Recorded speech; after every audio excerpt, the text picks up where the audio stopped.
Okay, with us we have Bishop Tony Peters and First Lady Brenda Peters. How are you this evening? Fine. First of all, can you tell us a little bit about your ministry? We know that you do have a large ministry, over 10,000 faithful members. Can you tell us a little bit about your ministry? Well, our ministry is really growing.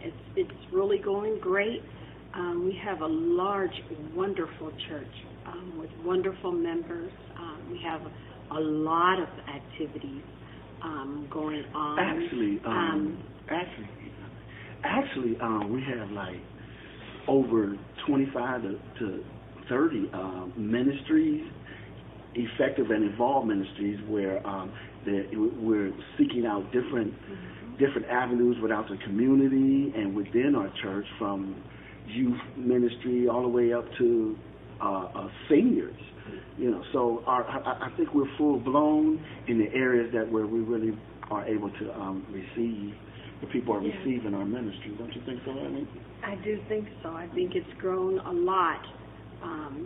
And the youth ministry he mentioned is something that I work with. I enjoy a whole lot working with the youth in the community, rearing them up in the ways of the Lord. And actually, before Brenda even started working with the youth ministry, you know, things was going okay, but what I think that needs to grow in there is that she just needs a little more education and a little more,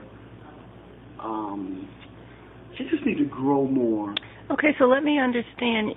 The ministry was going okay, but when Brenda became involved, it grew. So it sounds like there has been potential growth within the ministry. We have so many wonderful people, Miss Jones and Brother Lewis. We have so many wonderful people that's involved in our youth ministry. Okay. Well, being that, First Lady Brenda, being that you are involved with the youth ministry, have you guys thought about children of your own? Yes, we have. No, we haven't. No, we haven't. We might have talked about it, but we really haven't discussed it in full detail about children. We know that it probably, when I started to build this church, and children wasn't involved in that. When I began to get all these thousands of people in here, I'm the First Lady. I've helped you as well, Tony. Yeah, Brenda, but I'm saying that by saying that I'm the founder. Lord. But I'm the founder. Okay. It was my vision. And I'll tell you the vision, and then you work it like that. That's why I say that she needs just a little growth. That's okay. She'll be okay as time goes on. Would it be your responsibility as the pastor and the founder to help her in the areas of growth that she needs? You know what? I'm glad you said that, because I always tell her that I'm trying to help her, and she needs to receive my help instead of trying to do things her own way. She needs to just listen to me more.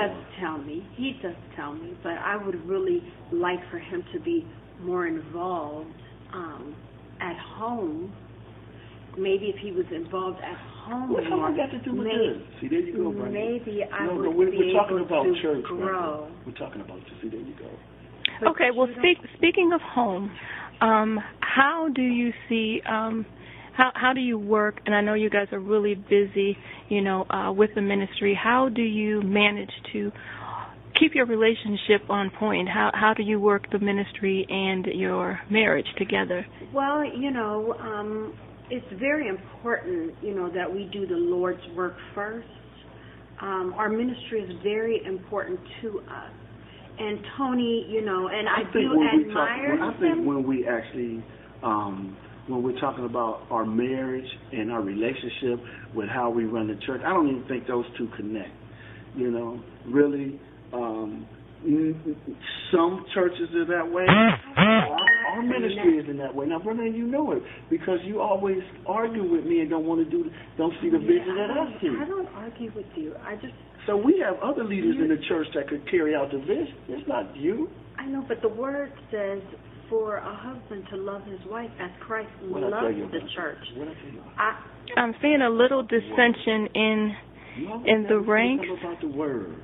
What I tell you about that?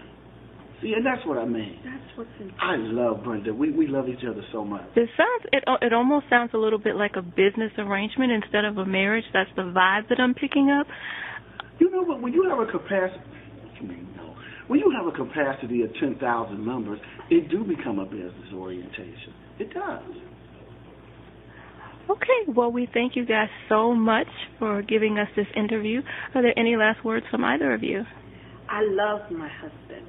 I love him dearly, and he is a good pastor. Of course, like all churches, leaders of churches, there's growth to be done on both parts, and we're just seeking God so that we can learn to grow, both of us.